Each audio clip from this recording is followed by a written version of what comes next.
ওনারা যেটা নিয়ে হইচই করছেন, ওনারা সেইটা আইনটা ভালো করে মনে হয় দেখেননি।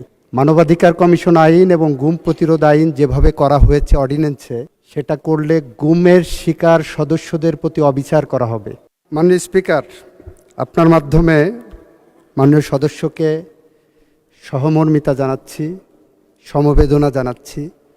যারা গুম হয়েছেন তারা কেউ আমার স্বজন, আমার ভাই, আমার বোন, আমার আত্মীয়, আমার প্রতিবেশী, আমার বাংলাদেশের মানুষ, আমার জিয়া পরিবারের সদস্য সহ বাংলাদেশের মানুষের তারা হৃদয়ের প্রতিবেশী।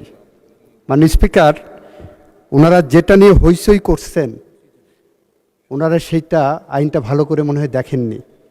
মানবাধিকার কমিশন আইন এবং গুম প্রতিরোধ আইন যেভাবে করা হয়েছে অর্ডিন্যান্সে, সেটা করলে গুমের শিকার সদস্যদের প্রতি অবিচার করা হবে।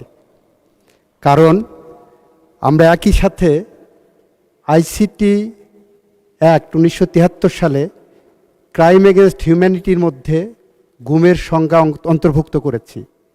সেখানে বিচার হবে, তদন্ত হবে। একই সাথে এদিকে এটা করেছি, আবার গুম আইনে আমরা এটাকে ভিন্ন একটা তদন্তের কথা বলছি। ওখানে সর্বোচ্চ শাস্তি মৃত্যুদণ্ড কিংবা গুমের যারা অপরাধী, সর্বোচ্চ শাস্তি মৃত্যুদণ্ড কিংবা যাবজ্জীবন কারাদণ্ড। গুমের যে আইনটার কথা বলা হয়েছে অর্ডিন্যান্সে, সেখানে 10 বছর পর্যন্ত সাজা দেওয়ার সুযোগ রাখা হয়েছে। মাননীয় স্পিকার, মানবাধিকার কমিশন আইন যেটা করা হয়েছে, ওই আইনটা আমি যখন সময় আসবে আমি দেখাবো।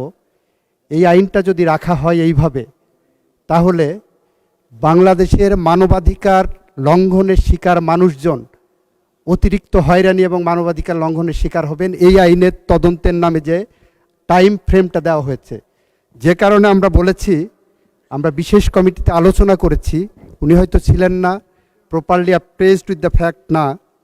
আমরা বলছি এই দুইটা আইনই আরও বেশি যুগোপযোগী, আরও বেশি জনকল্যাণমুখী, আরও বেশি ন্যায় বিচার নিশ্চিত করার জন্য আমরা এই সেশনের মাঝামাঝি বা পরবর্তীতে অংশীজনদের সাথে আলাপ আলোচনা করে পরবর্তীতে সুনির্দিষ্টভাবে বিল আনব, যাতে করে অপরাধীরা কোনোভাবেই ছাড়া না পায়।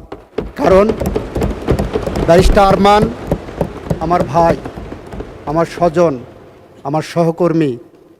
উনি দীর্ঘদিন ধরে যেভাবে গুমের শিকার হয়েছিলেন এবং এভাবে বাংলাদেশের 700-র বেশি মানুষ গুমের শিকার হয়েছিলেন, তাদের মধ্যে আমাদের মাননীয় স্বরাষ্ট্রমন্ত্রী এখানে আছেন।